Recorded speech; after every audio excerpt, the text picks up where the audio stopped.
we're ready for the next part. Sudah siap untuk sesi berikutnya? So, we've talked about the bride and the man-child. Kita tadi sudah bicara tentang mempelai wanita dan anak laki-laki yang dilahirkannya. And I'm sure that has probably blown many minds. Dan you have saya many percaya hal yang tadi saya sampaikan itu benar-benar merombak banyak pemikiran orang dan mungkin timbul pertanyaan-pertanyaan. And I want to continue to emphasize that only history proves prophecy. Dan saya hendak kembali menekankan hanya sejarahlah yang menggenapkan atau yang mengkonfirmasi nubuatan itu.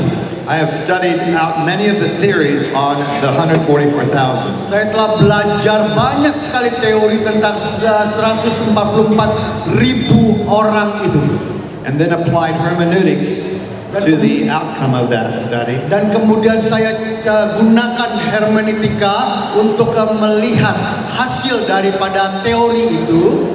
And of all of them, this has made the best sense to me. Dan banyak itu hanya yang inilah yang saya rasa yang terbaik, pemahaman yang terbaik yang bisa saya terima. But all that I'm sharing with you, I'm saying I give you my best understanding. Jadi apapun juga yang saya bagikan kepada saudara pagi hari ini, siang hari ini, itu adalah tadi saya katakan pemahaman terbaik saya. But I also want to mention that I have been taught by great teachers. Tetapi saya juga mau sampaikan bahwa saya telah duduk di bawah ajaran guru-guru yang hebat. W.H. Offler, W.H. Offler, W.W. Patterson, W.W. Patterson, and Kevin Conner. Dan Kevin Conner. All names that you will know about. Nama-nama yang sangat tidak asing buat kita. I did not ever just take it at face value. Dan saya bukan kemukakan hal ini untuk coba mengangkat diri saya. But they taught me to test them. Tetapi mereka juga mengajarkan saya untuk mengujinya kembali. And I appreciated most especially the humility of Kevin Conner. Dan khususnya saya sangat kagum sekali dengan kerendahan hati Bapak Kevin Conner. In my exchange of conversations with him. Dan percakapan saya dengan beliau over eschatology. Tentang eskatologi ini. Many times he would say, "That's possible." Kerap kali beliau menjawab, mungkin begitu. And he says, "I don't know everything." Beliau katakan selalu, saya tidak tahu semuanya, segala-galanya. Though he was so rich in his depth of understanding the book of Meskipun Revelation. beliau itu sangat kaya dan sangat mendalam pemahamannya akan eskatologi ini.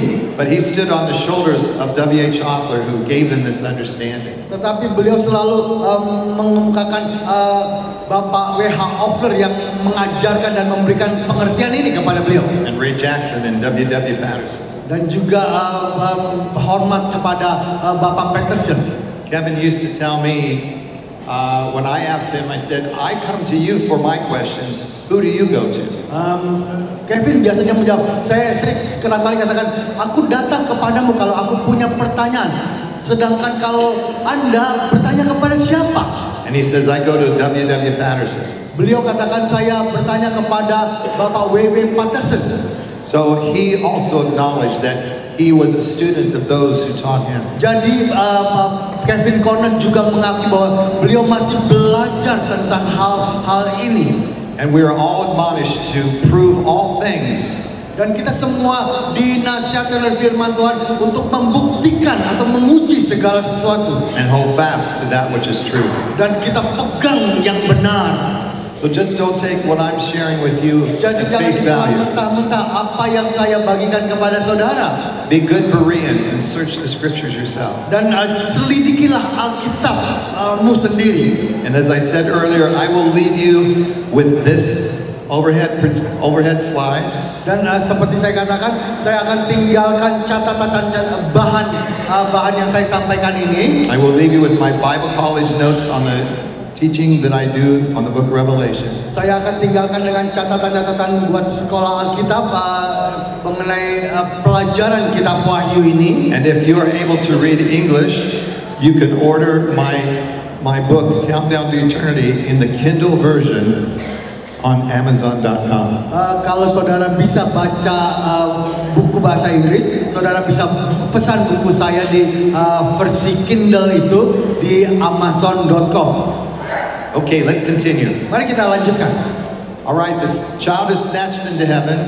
Sekarang anak ini sudah dibawa ke sorga. And right after the man child snatched into heaven, we have the woman taken into the desert. Segera setelah anak ini dibawa ke Bapa Sorgawi, maka perempuan ini mempelai wanita ini disingkirkan ke padang gurun. And then there is war in the heaven. Lalu kemudian terjadilah peperangan di sorga. Michael and his angels fight against Satan and his angels. Mikael penghulu malaikat itu berperang melawan setan dan seluruh malaikat-malaikatnya. And he's cast down to the earth. Satan Dan is. kemudian setan dilemparkan ke bumi. And this is the third woe, that Satan is now cast to the Dan earth. inilah celaka yang ketiga ketika setan dilemparkan ke bumi. What that means is he no longer has access to the heaven to accuse us before God. Artinya adalah setan tidak lagi mempunyai jalur untuk bisa naik ke sorga untuk melontarkan tuduhan-tuduhan kepada anak-anak Tuhan. He is confined to the earth. Sekarang dia sudah terbelenggu hanya bisa di bumi saja. But the woman is in the desert now for the rest of the 3.5 years, the bride of Christ. Tetapi perempuan mempelai wanita Kristus itu sekarang dia ada di padang gurun untuk 3,5 tahun. The millions of the bride company will never see death. Jutaan demi jutaan kumpulan mempelai wanita ini tidak akan pernah melihat maut. Only the saints who are ready to meet the bridegroom at that point will be in that company that goes into Hanya the desert. orang-orang kudus yang siap bertemu dengan mempelai laki-laki pada waktu itu akan menjadi masuk bilangan kumpulan mempelai wanita ini. And the devil is so angry that she has escaped, he sends a flood after her. Dan iblis begitu marah karena mempelai wanita ini telah luput dari incarannya dan dia melepaskan banjir untuk membunuh dia. Now, a flood in the Bible is symbolic of an army. Banjir itu di dalam Alkitab selalu menggambarkan tentang pasukan. So the phrase they shall come in like a flood. Yang jadi perkataan itu dikatakan mereka akan menyerbu seperti Like a banjir tsunami to sweep you away. dan akan menyapu bersih segala sesuatu. But it says God opened up the earth so that this army would be swallowed up. Tetapi dikatakan dalam Kitab Wahyu ini bahwa bumi akan membuka perutnya dan menelan banjir ini. And the dragon is so upset, he decides to go make war on the offspring of this bride. Dan kemudian dikatakan bahwa naga itu akhirnya akan berperang dengan keturunan yang lain dari perempuan ini. And the offspring of the bride will be all those who got saved under her ministry. Dan anak dari perempuan ini yang lain adalah semua yang diselamatkan oleh pelayanan mempelai wanita ini. And those who did not make the bride company, if they continued in the faith, they too will Atau be. mereka yang tidak termasuk bilangan kumpulan mempelai wanita ini, tetapi yang mempertahankan iman mereka ketika masuk ke pemerintahan antikristus itu. At this point, all the great harvest is wrapping up. Dan pada saat ini, maka seluruh tuaian besar itu akan menjadi satu.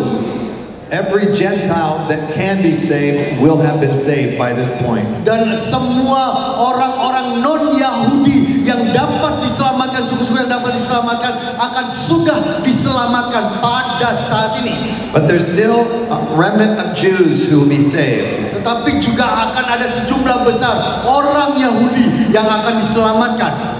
And I believe that is the reason and one of the purposes for the two witnesses. Dan saya percaya itu adalah alasan mengapa harus ada dua orang saksi tadi. The most celebrated characters of the Old Testament to the Jew is Moses and Elijah. Dua sosok yang paling dieluk-elukan, yang paling dipuji, dihormati di orang Yahudi adalah Musa dan Elia. And they will be a message to the messengers to the Jews to bring them to Christ because they were eyewitnesses. Dan mereka akan menjadi utusan kepada orang Yahudi untuk membuat hati mereka berbalik kepada Tuhan karena mereka adalah dua saksi itu. And they are operating into the demonstration of supernatural signs and wonders. Dan mereka bergerak dan berbuat melayani dengan demonstrasi mujizat dan tanda-tanda ajaib. Which authenticates to the Jews that they are truly prophets. Dan untuk menunjukkan kepada orang Yahudi bahwa mereka adalah nabi-nabi Tuhan. And so there will be a revival among the Jewish nation of Israel. Jadi akan ada KKR besar di antara bangsa Yahudi. Those whose names are written in the Lamb's Book of Life. Mereka yang namanya semua sudah tertulis dalam kitab kehidupan anak domba. Now while the bride company is in the wilderness, wherever that will be, ketika kumpulan mempelai wanita itu ada di padang gurun di mana mereka akan menyingkir ke sana, they will be millions and millions of them in the desert. Akan ada jutaan orang kudus di padang gurun itu. They will be protected all the way to the second coming. Mereka akan dilindungi sampai dengan akhir 3,5 tahun itu, sampai kedatangan Kristus kedua. And when Jesus comes at the second coming, there will be a resurrection of all the godly. Maka ketika Yesus datang kedua kalinya akan ada kebangkitan dari semua orang kudus. The dead will rise. The dead in Christ will rise first. Maka orang yang mati dalam Kristus akan bangkit terlebih dahulu. Then those who are alive and remain will follow them up. Dan mereka yang masih hidup dan tinggal pada waktu itu dan mengikuti Kristus akan diterangkan. Which will be the bride company in their immortal bodies. Dan itu akan menjadi kumpulan mempelai Kristus di dalam tubuh jasmani mereka. I believe that while they're in the desert, being protected and provided for by God. Dan saya percaya ketika mereka ada di padang gurun yang dipelihara dan dilindungi oleh Allah, that they will be interceding for those who are still in the great tribulation period. Mereka akan berdoa syafaat dan mendoakan orang-orang yang masih harus mengalami aniaya besar ini. Because now the Antichrist comes to full power. Karena Antikristus pada saat ini sudah pada puncak kekuasaannya.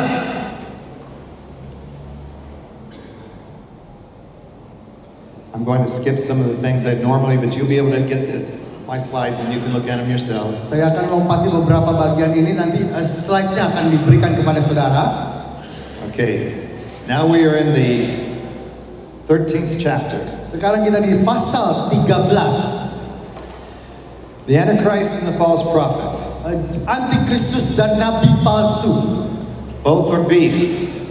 Keduanya adalah binatang disebutkan. They are defined as beasts because that's how God views ungodly man, as beasts. Mereka digambarkan sebagai binatang karena demikianlah pandangan Allah kepada manusia durhaka. The first beast comes up out of the seas of humanity. Binatang yang pertama itu muncul dari lautan manusia. It shows 7 heads on this beast. Ada 7 tanduk dari binatang ini, which are symbolic of the 7 world ideologies of the 7 world empires. Yang menggambarkan dari 7 ideologi dunia atau 7 agama dunia. We have Egypt and Assyria. Ada Mesir dan ada Suria. There is Babylon and Medo-Persia. Ada Babel, ada Media dan Persia. And there is Rome. Ada Romawi. And then in the last days there will be the 10 Kingdom Empire. Dan di hari terakhir ada 10 pemerintahan besar.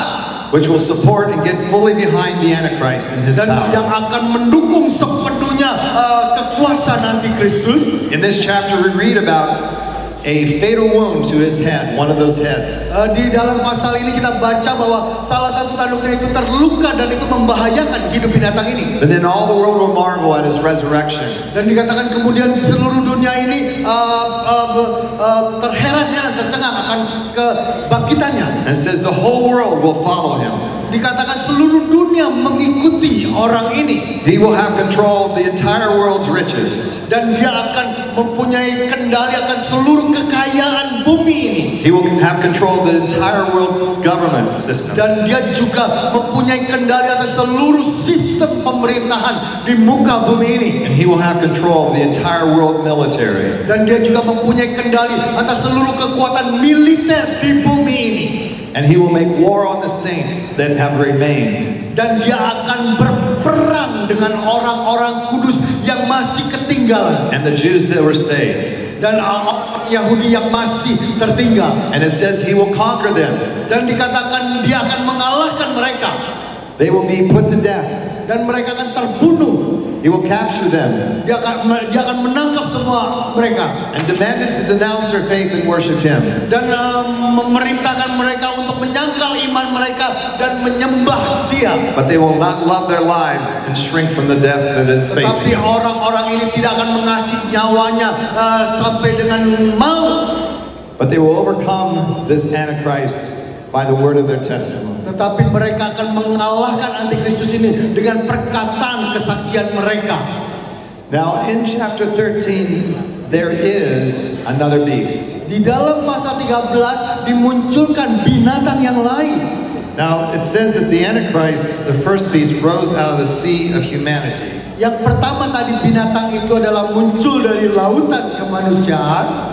But the beast of the earth, tetapi binatang dari bumi ini, one comes out of the sea, satu muncul dari laut, the other comes out of the earth. Yang satu muncul dari bumi. Jesus said, or it says in the Bible, that the meek shall inherit the earth.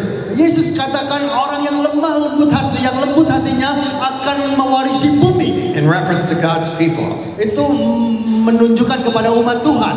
I believe that the earth is used symbolically here. Saya percaya dunia di sini dikemukakan sebagai satu simbol atau gambaran. To give us a clue that possibly this false prophet came out of the church as well. Untuk memberikan kepada kita semacam petunjuk bahwa nabi palsu ini juga mungkin muncul dari gereja. If the Antichrist truly is a fallen apostle, then it would make sense that a false prophet would also be a fallen Kalau prophet. antikristus itu benar-benar adalah rasul yang jatuh itu, maka masuk akal sekali bahwa nabi palsu itu juga muncul dari gereja. Both deceived. Both deceived. Semua keduanya telah tertipu, terpedayai.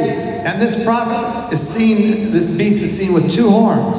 Dan nabi palsu ini kelihatan seperti mempunyai dua tanduk.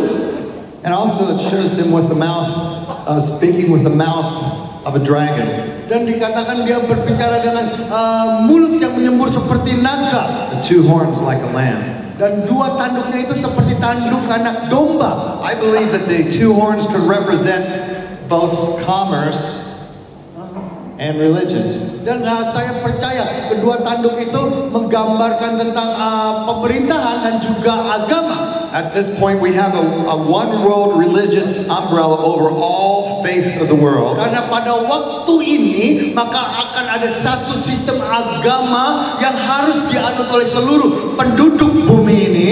And the false prophet would be over all the world religions in his role and position. Nabi palsu ini akan menjadi pemimpin dari semua agama ini di dalam satu sistem pemerintahan ini.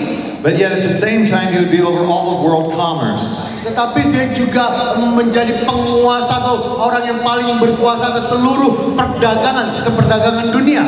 The Antichrist will be the one personality, the person, the figurehead as God over all the world at that time. Antikristus saat ini akan muncul sebagai sosok yang dianggap Allah atas semua bangsa-bangsa yang ada. And religion and commerce have emerged together. Dan sekarang agama dan ekonomi perdagangan itu telah melebur satu. Because we will see in Revelation 17 and 18. Karena kita lihat di dalam Wahyu pasal 17 dan 18. Two aspects of the harlot church. Dua aspek dari gereja of the harlot church. Ada gereja perempuan sundal ini. She prostitutes with the kings of the earth. Dia bersinah melacurkan diri dengan raja-raja di bumi ini. As Rome did during the Dark Ages. Dan seperti yang kita lihat di zaman kegelapan gereja. The Roman Church combined herself with kings and commerce. Pemerintah Roma Katolik itu telah akan bersatu dengan kerajaan-kerajaan di dalam perdagangan. But I'm not saying that the harlot church is the Roman Catholic Church. Tetapi saya tidak katakan bahwa gereja perempuan sundal ini adalah gereja Roma Katolik. The harlot church will represent all world religions. Tetapi gereja perempuan sundal ini menggambarkan agama global tadi, which will include the World Council of Churches that have emerged and compromised their faith. Yang akan juga mencakup gereja-gereja yang kompromi, yang mengedepankan toleransi antar agama itu. And the Antichrist will use this church, this false church, to go after the Christians. Dan Antikristus akan menggunakan gereja palsu ini untuk pergi dan menyerang gereja Tuhan. But he will give them an extra tool. Tetapi dia akan diberikan perlengkapan tambahan. And that is, the false prophet will have an image now made in the image of the Antichrist. Dia akan membuat nabi palsu itu membuat satu patung yang merupakan gambar dari Antikristus itu. It's not a coincidence that the harlot church is called Babylon. Dan bukan kebetulan bahwa perempuan sundal gereja itu disebut sebagai Babel. When we go back into the history of the Jews, kalau kita kembali ke sejarah orang Yahudi, in the book of Daniel, di dalam kitab Daniel, the king of Babylon had an image made in his likeness. Bahwa Raja Babel itu telah membuat satu patung yang merupakan patung dirinya sendiri. And he required all the religions of the world, all the kings and royalties and principalities to come and bow down before his image. Dia telah membuat undang-undang seluruh raja-raja taklukan semua, seluruh pembesar-pembesar dalam kerajaannya untuk sujud menyembah patungnya itu. And whoever would not bow down would be killed. Dan siapapun yang tidak sujud menyembah patungnya itu akan dibunuh. And this image, the number of the name of the Antichrist that was given to the beast, dan gambar patung ini, nama yang diberikan kepada binatang itu, was the number 666. Adalah angka 666. And I find it interesting that in John chapter 6, dan saya dapat ini menarik sekali di dalam Yohanes pasal yang ke-6, verse 66, ayat ke-66. Make note of that. John 6 verse 66. Jadi buat catatan ini, Yohanes 6 ayat ke-66. It says that there were disciples that left Jesus and followed him no more. Dan di sana dicatat ada murid-murid yang sejak waktu itu meninggalkan Yesus dan tidak mengikutinya lagi. And when this number is instituted throughout the world, dan ketika angka ini diperkenalkan ke seluruh dunia, it is a number that must be put on the hand or the forehead. Dan ini adalah angka yang harus dicantumkan di dahi atau di tangan. Now there are a number of theories floating around about what that will be. Dan banyak sekali teori yang berkembang tentang apakah yang digambarkan oleh angka 666 itu. With the technology of the day, dengan teknologi modern hari ini, a chip can actually be inserted beneath the skin. Maka ada chips yang bisa ditanamkan di bawah kulit manusia, or inserted under the skin of the forehead, atau ditanamkan di dahi manusia, and can be scanned. Dan bisa di-scan gitu ya, dibaca. It can contain all of your financial resources. Dan di dalam chip itu membuat semua informasi tentang diri orang itu dan juga keadaan keuangannya. Like the chips that are embedded into the debit cards. Dan seperti chips yang ada di kartu ATM atau kartu kredit saudara. So that is a theory. Itu salah satu teori. The other is just to take it literally. Dan yang lain teori yang berkembang itu menafsirkannya secara hurufiah. It'll be like a permanent tattoo or branding. Itu seperti tato permanen atau satu cap yang permanen. And those who are vain and egotistic will not put it on their forehead, but more on their hand. Mereka yang menolak untuk diberikan tanda itu, mereka tidak akan diberikan tato itu di tangan atau di dahi mereka. But they cannot buy or sell without that mark. Tetapi jangan kita terkecoh dengan tanda bilangan itu. That means you will not be able to go out into the public. Atau kalau engkau tidak punya tanda itu, engkau tidak bisa berjual beli. Because if you're a Christian, you will not receive that mark.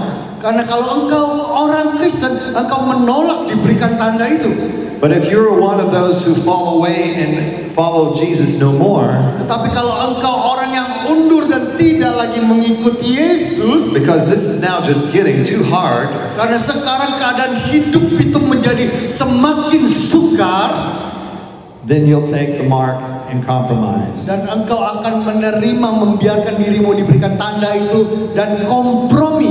At that point, it will be all about self and your personal survival.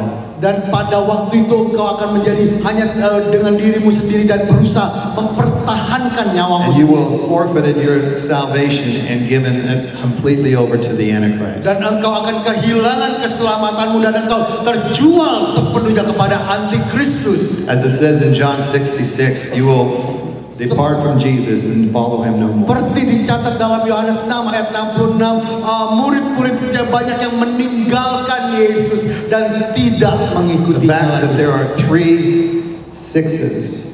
Dan itu adalah kebilangan 666 itu. Could represent body, soul, and spirit. Itu juga bisa menggambarkan tentang tubuh, jiwa dan roh. Number 6 is the symbolic number of man. Karena angka 6 itu angka manusia. This will be the full personhood of man, completely possessed now by the devil. Itu bisa menggambarkan sepenuhnya, selengkapnya manusia itu roh, jiwa dan tubuhnya sepenuhnya terjual kepada antikristus. So during this time, it says there will be a one world government reign for 42 months. Dan di sepanjang waktu ini dikatakan akan ada satu pemerintahan saja yang di bawah perintah antikristus. The war of the saints now occurs. Dan sekarang peperangan yang harus dihadapi orang kudus. Not only will the fallen apostle, the Antichrist, have the ability to perform lying signs and wonders. Sekarang rasul yang sudah jatuh ini, si antikristus ini akan bisa melakukan mujizat dan tanda ajaib, api, menurunkan api dari langit. It shows here in Revelation 13 that also the false prophet will be able to perform signs and wonders. Juga di dalam pasal ke-13 ini dikatakan nabi palsu itu juga bisa melakukan mujizat dan tanda ajaib. He'll even be able to call fire down from heaven like Elijah did. Menurunkan api dari langit seperti yang dilakukan oleh Elia. So to the deceived Jews who do not follow Jesus, say, well, here's the prophet like Elijah. Untuk menipu, memperdayai orang Yahudi untuk tidak mempercayai berita Injil, dikatakan, oh ini nabi yang seperti Elia bisa menurunkan api dari langit. Now some of you might be wondering, okay, all the world follows the Antichrist. All the world embraces him as God. Dan mungkin engkau mulai bertanya sekarang, oh sekarang semua pemerintahan dunia, semua agama dunia mulai mengikuti nabi palsu ini. Because he blasphemes God and all the other gods of the nations. Karena dia menghujat Allah dan juga menghujat dewa-dewa lain dari agama-agama lain. What is happening now is that he now gets rid of all the world religions, including the harlot church. Apa yang terjadi sekarang adalah dia menyingkirkan seluruh agama-agama dunia, termasuk gereja perempuan sundal itu. He's not going to tolerate all other religions having all other kinds of gods except Dan dia himself. tidak akan lagi menunjukkan toleransi kepada agama lain apapun, juga termasuk perempuan sundal itu. The image set up is now that every knee shall bow to me and me alone as God. Dan kemudian dia akan tegakkan, nyatakan bahwa setiap lutut harus bertunduk dan harus mengakui aku sebagai Allah. And by worshiping him, they will worship his father, the dragon, the devil. Dan dengan menyembah nabi palsu itu dia akan menyembah bapaknya, yaitu si naga besar itu. And that's when the 10 kings now turn on the harlot church and devour her. Dan disinilah ketika ke-10 raja itu mulai menyerang gereja perempuan sundal itu dan memusnahkannya. The harlot church was used to go out and kill all the Christians they could find. Karena gereja perempuan sundal itu telah diberikan tugas untuk melawan orang kudus dan membunuhi sebanyak mungkin orang kudus. Revelation says she will be drunk with the blood of the saints. Ada di dalam Wahyu, drunk with the blood of the saints. Dia akan mabuk oleh darah orang kudus. And there will be a swift action against all the saints. Dan akan ada satu tindakan yang sangat cepat terhadap orang kudus. They will be captured and they will be beheaded. Mereka akan ditangkap dan mereka akan dipenggal. And this will happen quickly at the beginning of the Great Tribulation. Dan ini akan terjadi dengan sangat cepat di awal masa aniaya besar 3,5 tahun itu. Those who did not make the bride company will go into that if they did not. Mereka yang tidak termasuk bilangan kumpulan mempelai wanita itu akan mengalami masa aniaya ini. If they did not receive the mark of the beast. Tetapi mereka tidak akan menerima tanda binatang itu. And the remnant of the bride, those who were saved under the bride's ministry, they too will be martyred for their faith. Dan mereka juga akan menjadi martir buat Kristus. At this point, the only remaining light on the earth as far as the saints will be the bride company throughout that last 3.5 years in the desert. Pada masa ini satu-satunya terang yang masih tinggal di bumi ini di masa 3,5 tahun pemerintahan dari Kristus ini adalah kumpulan mempelai Kristus yang sedang disingkirkan di padang gurun itu. And the two witnesses that will be light bearers still around opposing the Antichrist. Dan kedua saksi ini masih menjadi pembawa obor terang itu dan menentang segala perbuatan antikristus. God will never leave the testimony of His light apart from the earth. Dan Allah senantiasa akan meninggalkan kesaksian terangnya di atas muka bumi ini. But now He has allowed a strong delusion to come for those who refuse to believe the truth, so that they would believe the lie of the Antichrist. Tetapi sekarang Dia izinkan segala pengustaan besar-besar yang ini terjadi supaya Dia melakukan pemurnian itu. All right. One world government economy to survive the judgments is now taking place. Sekarang saat inilah akan ada terjadi satu sistem ekonomi dunia ini untuk bisa bertahan dari penghakiman yang sedang terjadi itu. Image of the beast is erected to worship. Maka akan ada patung daripada binatang itu dibuat untuk disembah. We see Revelation with a one world church, harlot church. Jadi juga di dalam Kitab Wahyu disebutkan satu gereja atau agama dunia. But the Antichrist pulls that all together and makes it one world church or one world religion, being him as the sole Antikristus akan membuatnya itu menjadi satu sistem agama dunia di mana dia menjadi sentral sosoknya yang harus disembah. Now, I already addressed chapter 14 of the 144,000 in heaven with the Lamb. Jadi kita sudah bahas tadi 144.000 orang, yaitu anak laki-laki yang selalu senantiasa mengikuti anak domba. But God sends some angels to admonish the world with the gospel. Tetapi Allah kemudian utus beberapa malaikat untuk memberitakan Injil kepada mereka yang tinggal di bumi. That was the message of the first angel. Itu adalah berita yang disampaikan malaikat yang pertama. And the second angel is announcing the fall of the harlot church. Dan malaikat yang kedua memberitakan tentang kejatuhan perempuan sundal itu. And God uses the 10 kings to devour her at the beginning of the Great Tribulation. Memakai ke-10 raja itu untuk memusnahkan perempuan sundal itu. And then the third angel is warning the saints against receiving the mark of the beast. Dan malaikat yang ketiga akan memberitakan, memperingatkan orang-orang kudus untuk menolak tanda binatang itu. And the fourth angel signals Christ is beginning to bring in and complete the same Dan malaikat yang keempat akan memberitakan tentang tanda Kristus akan mulai menuai orang-orang kudusnya.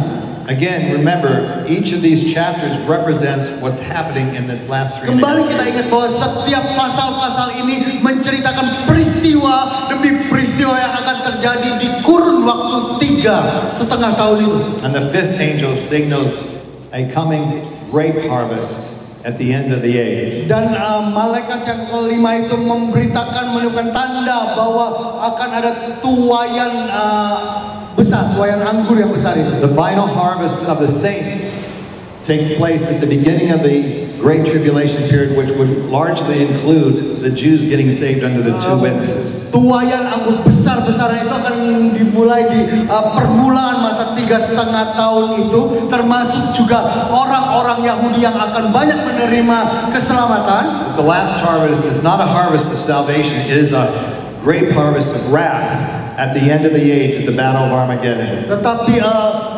tuaian terakhir itu bukan lagi tuaian tentang keselamatan, tetapi panggilan untuk masuk dalam peperangan besar Armageddon itu. And so now, I went the wrong way. I hope I don't have that. Hold on. There we go. All right, so now we're in chapter 15. Sekarang kita ada di dalam pasal 15. Are you hanging in there with me? Saudara masih mengikuti saya?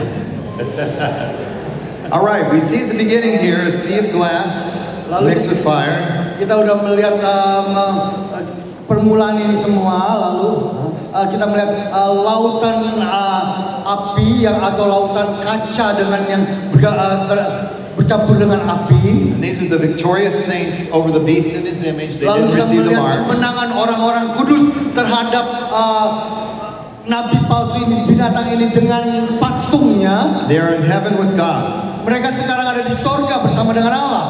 And they have harps and they are singing the song of Moses. Dan mereka mempunyai kecapi dan mereka menyanyikan lagu pujian Musa.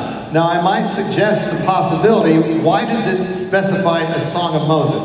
Saya bisa memberikan saran secara khusus mengapa di sini secara jelas disebutkan lagu pujian Musa. It could be a reference to the fact these might be the Jewish martyrs that had victory over the beast. Ini mungkin secara khusus menunjukkan kepada para kaum martir dari orang Yahudi yang akan mati buat Yesus.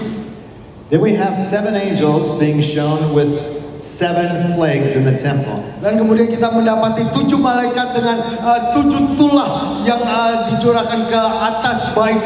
The heavenly temple. Heavenly temple. Ya, bait yang di surga. And they are coming out of the 7th trump that is continuing to sound through the book of last 3.5 muncul years. sepanjang bunyi ketujuh sangkakala itu yang terus akan berbunyi sepanjang 3,5 tahun masa aniaya itu. The first bowl of wrath Maka cawan murka yang pertama is upon the earth with painful sores. dengan akan tercurah ke bumi ini, itu yang akan menimbulkan bara-bara yang begitu menyakitkan. Now keep in mind, all that's left now are the ungodly who have received the mark of the beast. Tetap ingat baik-baik bahwa ini akan terjadi kepada orang-orang yang menolak Tuhan dan menerima tanda binatang itu. All the other saints are dead and in heaven. Karena semua orang kudus yang lain sudah mati di dalam Tuhan atau berada di sorga. And the bride is in the wilderness, protected from all these bowls of Dan wrath. mempelai wanita ada di padang gurun dan mereka dilindungi dari semua yang terjadi ini. So this is the judgment of God upon the ungodly on the earth. Jadi sekarang penghakiman Allah tercurah kepada orang-orang jahat yang menolak Tuhan yang ada di bumi ini. And now in the second bowl of wrath, God is making sure that all the oceans of the earth are now Dan filled with kemudian blood. cawan murka yang kedua, Allah membuat seluruh lautan itu menjadi darah. No more just a third, it's all of the seas. Bukan hanya sekedar sepertiganya, sekarang seluruhnya. And now he causes all the rivers and fresh Dan springs to kemudian be cawan yang ketiga itu dia membuat seluruh mata air dan sungai menjadi darah. just like it was in Egypt when God sent that plague. Dan sama seperti di Mesir ketika sungai Nil menjadi darah. I believe that this is happening towards the end of the last 3.5 years. Dan saya percaya hal ini terjadi di bagian terakhir dari 3,5 tahun itu.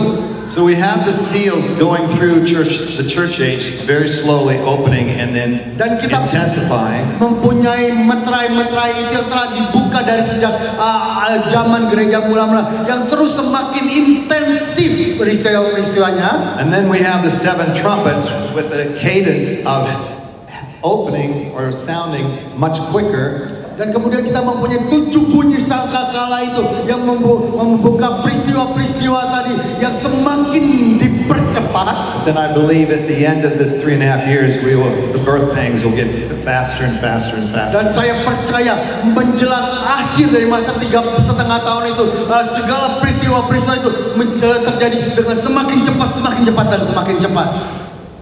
Then we have the sun so intensely hot that it's scorching the people. Dan kemudian matahari akan panas teriknya itu menyiksa manusia. All through this time, people are dying rapidly. Dan sepanjang waktu ini manusia akan mati dengan begitu cepat. The remaining population of the earth is being destroyed. Maka populasi jumlah penduduk bumi ini akan menyusut dengan drastis. So the Antichrist is alive through all this and all of his officials and whatever. Dan antikristus sepanjang masa itu tetap menipu melalui seluruh pejabat-pejabatnya. The 10 kings of the earth that have backed him up. Dan seluruh 10 raja di bumi ini, pemerintahan bumi ini yang mendukung dia. They're all watching this happen. Mereka semua menyaksikan ini terjadi.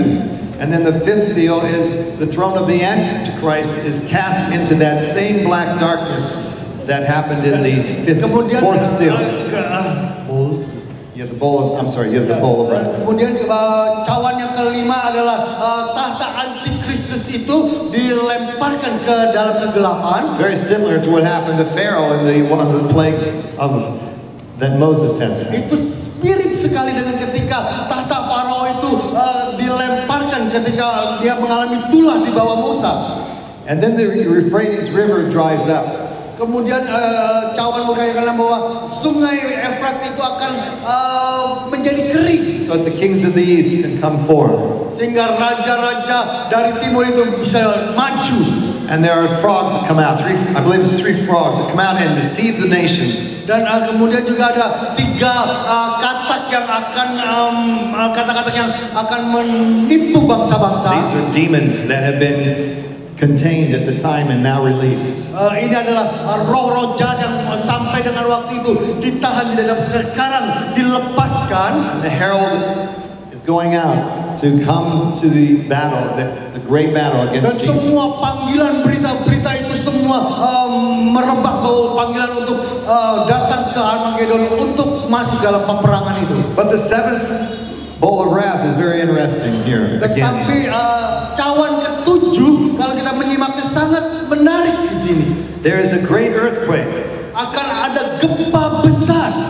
And then 100-pound hailstones are falling on people. Akan ada hujan batu es yang beratnya kurang lebih 50 kg. Anybody here weigh 100 pounds? Ada yang pernah lihat hujan es yang bangkahan esnya tuh sebesar itu 50 kg. Just put that in one ball of ice, that kind of weight. Jadi taruh di dalam satu galon yang besar es itu. And look up and see it coming, falling on your head. Dan engkau memandang ke langit, itu sedang menghujam ke kepalamu. It will kill you. Itu akan membunuh engkau. And so again, more people are dying by the great earthquake and the southern. Kembali akan lebih banyak lagi manusia yang mati karena gempa yang dahsyat ini dan hujan batu es ini. And this one world church that's been supported by the beast. Dan kemudian gereja global ini yang didukung oleh binatang itu. Remember in chapter 17 we see this image. Di dalam Wahyu pasal 7 kita telah melihat gambarnya. On the outside she's beautiful, but inside she's full of dead man's bones. Di penampilan luarnya dia kelihatan cantik sekali, tetapi di dalamnya dia penuh dengan korupsi, dengan kekotoran. But she will be the vehicle to turn in saints to the government and have them captured and killed. tetapi dia akan menjadi alat di tangan antikristus untuk membuat orang-orang kudus, orang-orang Kristen itu tertangkap dan dibunuh. And they will be turned on then by the 10 kings. And I have this in the end by the 10 Kingdom Empire, but I'm changing that to believe in the beginning. Too long, okay. All right. Ini semua catatannya ada, nanti akan diberikan pada saudara. Okay, I want to share something real quick here. There's a theme of 2 women throughout the Bible. Ada tema tentang 2 wanita di sepanjang Alkitab. I'm going to do this real quick, but you will get the notes. Jadi kalau saudara siapkan catatan saudara, cepat akan kita bahas. The theme of 2 women, we see Sarah and Hagar in the same house. Jadi Sarah dan Hagar yang tinggal dalam satu rumah tangga. Sarah would symbolize the true church, the true love. Hagar, the false church. Sarah itu menggambarkan tentang gereja yang benar, cinta kasih yang benar, tetapi Hagar adalah gereja yang palsu. We see Rachel symbolizing the true church, Leah, the false church. Rachel yang juga menggambarkan gereja yang benar, Leah gereja yang palsu. We see 2 harlots in 1 Kings chapter 3. Kita melihat dalam 1 Raja-Raja pasal 3 ada 2 perempuan sundal. The true mother and the false mother. Ibu yang sejati dan ibu yang palsu. We see Hannah and Peninnah, both wives. Kita melihat Hannah dan Penina, dua-duanya adalah istri of their husband Elkanah.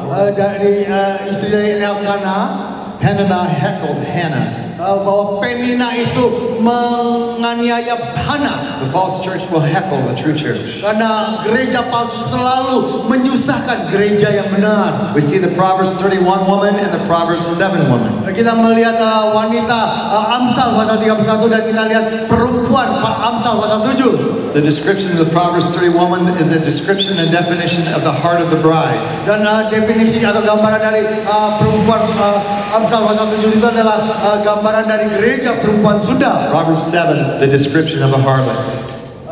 Atau pasal 31 adalah gambaran gereja yang benar. We see in Ezekiel the prophecy of 2 women. Di Yehezkiel ada nubuatan tentang 2 wanita. Oholibah. Ada Oholibah that has a name which means yang namanya berarti my tent is in her. Bahwa kemahku ada di dalamnya. Aholah means her own tent. Kalau Ohola artinya kemahnya sendiri. The false church establishes her own tent, her own world religion. Karena gereja yang palsu itu senantiasa mendirikan kemahnya sendiri, menegakkan sistem agamanya sendiri. In the Gospels we see the woman with the lost coin. Dan di dalam kitab Injil kita dapatkan perempuan yang kehilangan dinarnya itu. The lost coin symbolizing the lost that will be searched for. Dinar yang hilang itu menggambarkan tentang hal yang akan hilang, yang akan dicari. This will be the heart of the bride, to win the lost to Christ. Ini adalah mempelai Kristus yang akan menangkan orang yang terhilang, jiwa-jiwa terhilang bagi Kristus. And the woman with the leaven. Dan kemudian perempuan dengan ragi itu. Sowing leaven into the church of false doctrine. Dan untuk yang menyebarkan ragi ke adonan itu dengan ajaran-ajaran palsu. In Matthew we see 1 woman is taken. Di dalam Matius 24 dikatakan ada 1 perempuan dibawa. The other woman is left behind. Dan 1 perempuan ditinggalkan. I believe that will be members of the church that fall away and go into the harlot church. Dan saya percaya itu perempuan yang ditinggalkan akan menjadi gereja yang mundur, itu yang menjadi gereja perempuan sundal. Then we see in Revelation 12. Dan juga di dalam Wahyu 12 kita lihat the bride of Christ. Mempelai wanita Kristus. Revelation 17, the queen of Satan. Dan di dalam Wahyu pasal 17 itu ratunya setan. And the common theme throughout all of these 2 women in the Bible. Dan tema yang senantiasa mirip ini di sepanjang Alkitab. One was against the other. Bahwa yang satu selalu menentang yang lain. The one persecuted the other. Atau yang satu selalu menganiaya yang lain. Now we have the harlot church in chapter 18 of Revelation. Sekarang kita melihat gereja perempuan sundal itu di Wahyu pasal 18. I want to correct something I had in there because I've had insight since I first made this slide. Jadi saya hendak membuat revisi ini, koreksi dari slide yang saya sudah buat ini. And that correction is in my book. Dan itu ditulis dalam buku saya. But I believe that the harlot church will be devoured, the religious side of the church, at the beginning of the empire. Dan saya percaya of Satan. Bahwa gereja perempuan sundal itu akan dimusnahkan di awal masa 3,5 tahun itu. But the commerce side of the harlot church will be maintained until the end of the age. Tetapi hal perdagangan dan ekonomi itu akan terus dipertahankan sepanjang 3,5 tahun masa aniaya itu. And all of the nations are weeping and crying because now she's been cast down completely. Dan sekarang seluruh bangsa-bangsa di dunia ini meratapi perempuan sundal itu karena sekarang dia sudah dilenyapkan. And they're sad by all the money that they made from this one world religion. Karena mereka begitu bersedih hati karena segala kekayaan yang mereka dapat kumpulkan melalui sistem satu agama ini. And there is one warning. It says, "Come out of her, my people." Dan ada satu peringatan yang dikatakan, keluarlah daripadanya umatku. Because the spirit of the Antichrist is in the earth today. Karena roh antikristus sekarang sedang bergerak atau bekerja di bumi sekarang. There is a movement of a world religion right now. Ada satu gerakan di bumi sekarang ini untuk mendirikan satu agama dunia itu. There is a world council of churches already in place. Ada satu dewan gereja dunia ini yang sekarang sudah didirikan. And I want to admonish all the pastors, do not join that council. Dan yang akan mendorong semua hamba-hamba Tuhan untuk bergabung ke sana. Bible says, "Come out of her." Tetapi Alkitab memperingati, keluarlah daripadanya. So you will not be participants in the judgment that will come upon her. Jangan engkau mendapat atau mengalami penghakiman, penghukuman yang akan tercurah ke atasnya. So, Jadi Babylon commerce is falling. Jadi seluruh perdagang atau Babel perdagangan itu jatuh. And we have the last trump continuing to sound all the way through to the end. Dan kita mendapati sangkakala terakhir ini terus nyaring bunyinya sampai dengan akhirnya. Now the last trump sounds and Jesus is coming back. Dan sampai dengan suara sangkakala terakhir dan Yesus datang kembali. We read in Revelation 16 about the battle of Armageddon. Dan kembali di dalam pasal 16 kita baca tentang Babel kembali. And now we read about in the chapter 19 dan kita baca sekarang di dalam pasal 19 of the rider of the white horse coming back. Bahwa penunggang kuda putih datang kembali. Now what's taking place or has been taking place on the earth? Apa yang peristiwa-peristiwa itu yang akan terjadi itu akan terjadi di planet bumi ini. As all the kings of the earth and the Antichrist have come together in the valley of Megiddo. Dan bahwa raja-raja di muka bumi ini akan bersatu dengan antikristus dan mereka akan berkumpul di lembah Megiddo. And I want to suggest to you that it's not going to be too much of a large army. Dan saya hendak memberikan saran bahwa ini bukan pasukan yang terlalu besar. Because the world's population is pretty much diminished by now. Karena pada saat ini jumlah penduduk bumi akan sangat menyusut. But the Antichrist and the false prophet in one last-ditch effort, tetapi antikristus dan nabi palsu ini hendak melakukan satu upaya besar terakhir. Decide they're going to overcome the King of Kings. Dan karena mereka hendak mengalahkan raja segala raja. And they gather together to make war against him. Dan mereka berkumpul berperang melawan dia. And I want to tell you that it will not be a picture like some end-time teachers paint. Dan saya mau beri peringatan pada saudara, ini bukan seperti gambaran-gambaran yang digambarkan oleh banyak pengajar-pengajar akhir zaman. Of planes, shooting at Jesus and flying around in this great big battle. Ada tank perang, ada pesawat terbang, ada mortir yang ditembakkan kepada Yesus gitu, peperangan begitu. As a matter of fact, we see them on horses with swords. Karena di sini kita lihat bahwa mereka dengan pedang dan naik kuda. Pretty primitive. Jadi sangat primitif. If we were to really calculate all the judgments that have happened up to then. Kalau kita benar-benar memperhatikan dan kita hitung baik-baik seluruh penghakiman demi penghakiman yang sedang terjadi sampai dengan saat itu, I think it would be safe to assume that the culture's been cast back into the days where there was no electricity and therefore no technology to be able to be used. Saya pikir itu masuk akal sekali. Itu akan masuk ke dalam keadaan di mana budayanya tidak ada teknologi, tidak ada listrik, tidak ada itu semua. Which is why I also believe that possibly it doesn't matter if you have a chip under your skin or your forehead. You can't use it anyway if technology can no longer be serviced by electricity. Masuk akal, apakah engkau mempunyai chip di tanganmu atau di dahimu atau apapun juga, itu tidak bisa dipakai sama sekali karena tidak ada teknologi, tidak ada listrik lagi setelah kerusakan demi kerusakan yang terjadi itu. So it would make better sense that it actually would be a tattoo-like mark. Jadi maka akan lebih masuk akal kalau itu seperti tanda tato saja. Saying I belong to the Antichrist. Yang menunjukkan bahwa saya ini adalah anggota antikristus. I am his property. Aku adalah miliknya. And let me also comment, I believe they're all demon possessed by that time anyway. Dan saya juga percaya bahwa pada waktu itu akan orang kerasukan setan. And in that time it's going to be all about survival. Dan pada waktu itu segala sesuatu hanya upaya untuk bertahan hidup, mencoba mempertahankan hidup. Not about ego and fashion and vanity. Dan bukan lagi dengan sesuatu untuk mencapai kekuasaan yang lebih besar. So as Jesus is coming down, jadi ketika Yesus datang kembali, the Apostle Paul said at his second coming, the dead will rise in Christ first. Rasul Paulus menuliskan di surat Tesalonika bahwa orang yang mati dalam Kristus akan bangkit terlebih dahulu. And they will meet him in the air. Dan mereka akan berjumpa di udara.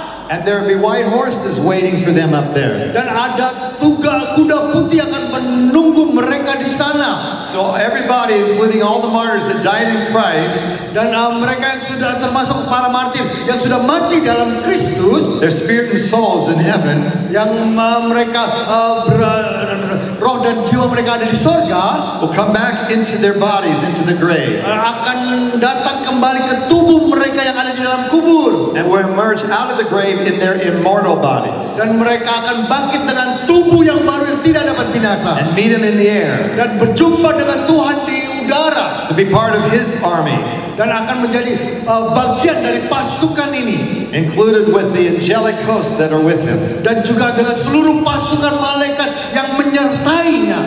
Now look at the pitiful band of armies of the Antichrist down here. Dan sekarang melihat tentang pasukan antikristus yang ada di bumi di sini. And the rider on the white horse with the two-edged sword coming out of his mouth. Dan dengan penunggang kuda putih dengan pedang yang keluar dari mulutnya. And it shows that he swoops down. My name swoops down. And I believe this is Jesus himself. Dan saya percaya bahwa ini adalah Yesus sendiri. And grabs this Antichrist and the false prophet. Dan dia akan ambil antikristus dan nabi palsu itu. Throws them into the lake of fire. Dan melemparkannya ke lautan api. Throws them alive into the lake of fire. Dan kemudian alive into the lake of fire. Dan mereka tapi tetap hidup di lautan api. Imagine him holding them by the collar. They're going. Bayangkan bahwa Kristus memegang antikristus dan antikristus dengan pasir. Lalu dilemparkan ke lautan api. So you thought you were God, huh? Jadi kamu bilang kamu Allah, huh? You thought you were me, the Messiah, huh? Kau bilang kamu Mesias, kamu aku, huh? You were so boastful and proud and blaspheming my name. Engkau telah menghujat namaku. Away with you. Endahlah dari hadapanku. There was no contest. Tidak ada perkelahian sama sekali. The blaze of his fire consumed the enemy instantly. Dan lautan api ini segera memusnahkan nabi palsu, segera. He came back with fire. Dan he came back with fire. Dia kembali dengan api. And now he's going to do something that we're excited about. Dan sekarang Kristus akan melakukan sesuatu yang membuat kita bergairah untuk memperhatikannya. The kingdoms of this world have now become the kingdoms of our Lord. Karena raja segala raja sekarang menjadi raja dan Tuhan kita. And he's going to renew the entire earth. Dan dia akan memulihkan seluruh bumi ini. What time is it? How much time we have? 20 more minutes. Good, I can cover a lot in 20 minutes. All right. Rider on the white horse, coming as King of Kings and Lord of Lords. Jadi penunggang kuda putih Wahyu 19 itu datang sebagai Tuhan segala Tuhan, Raja di atas segala raja. Battle of Armageddon takes place. Jadi peperangan Harmagedon itu terjadi. All of this is the second coming. Ini terjadi pada waktu kedatangan Yesus kedua kali. The beast and false prophet are thrown into the fiery lake. Dan kemudian nabi palsu ini dilemparkan ke lautan api.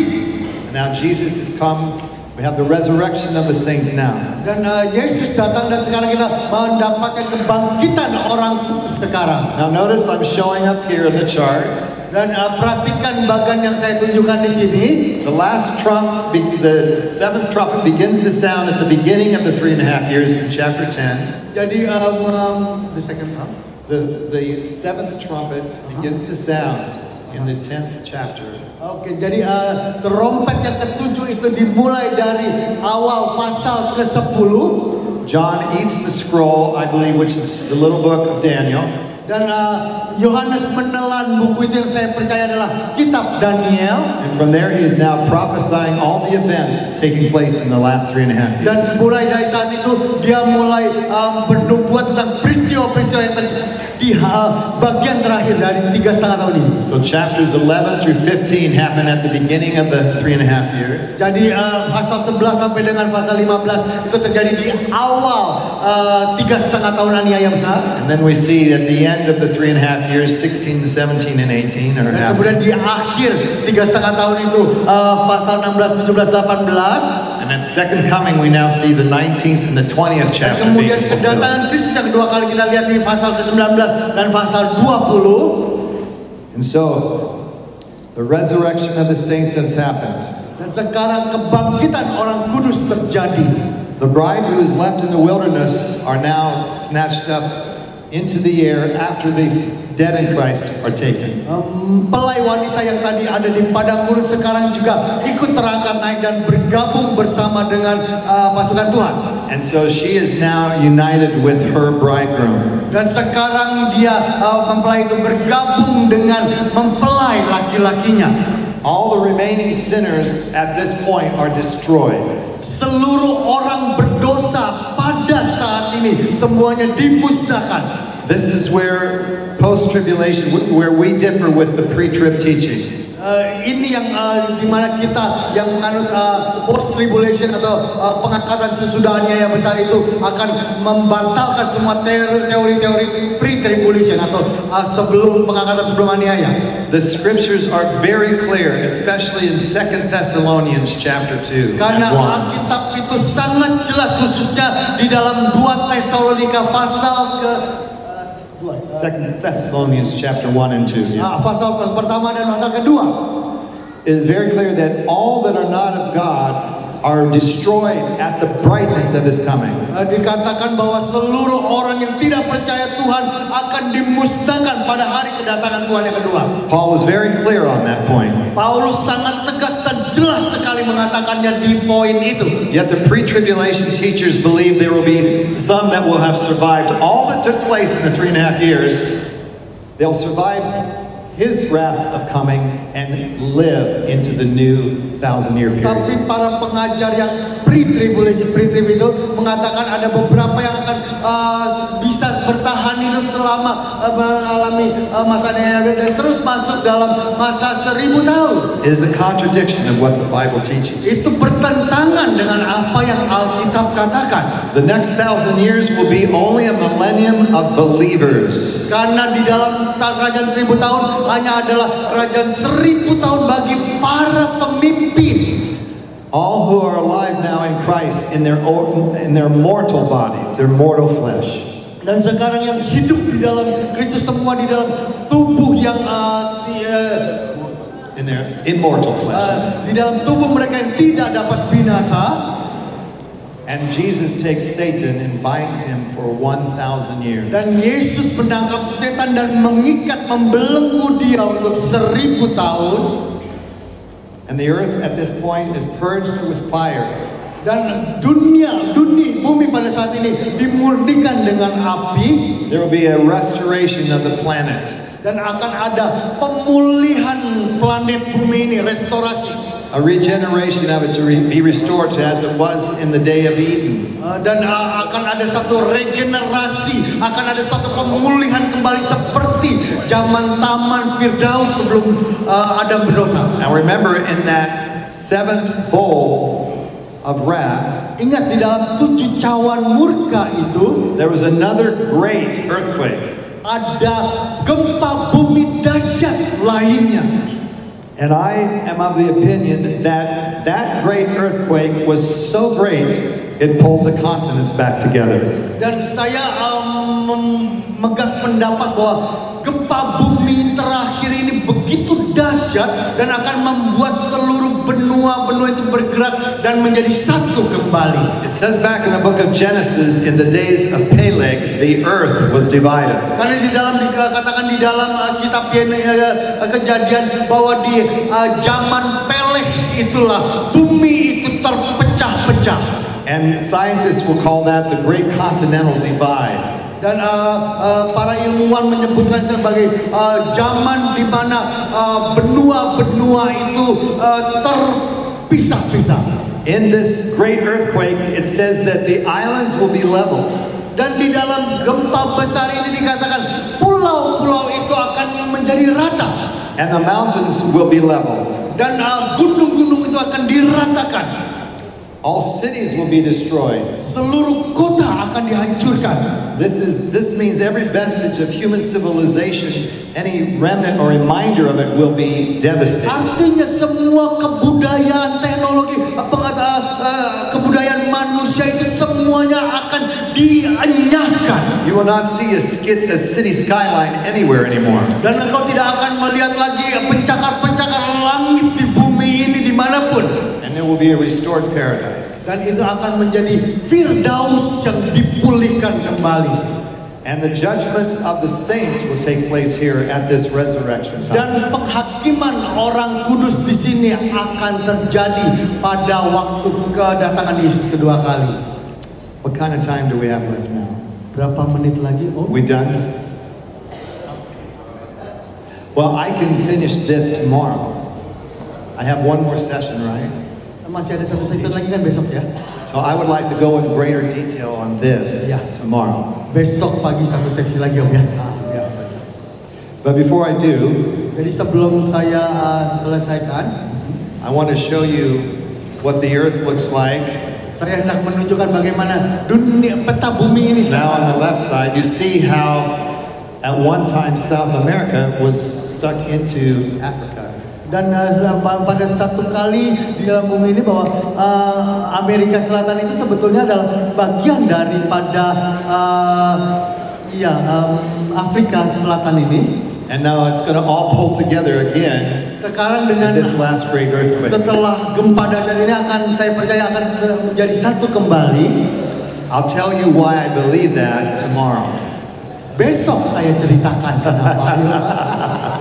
I learned this tactic from Kevin Connor. Saya belajar taktik seperti ini supaya saudara datang semua dari Kevin Connor. He always like to throw out a little dangling bait to keep you hanging on until tomorrow. Dia selalu berikan satu cerita yang seru.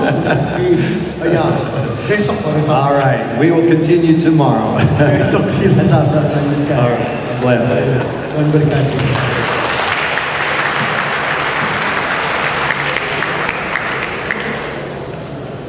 Yep.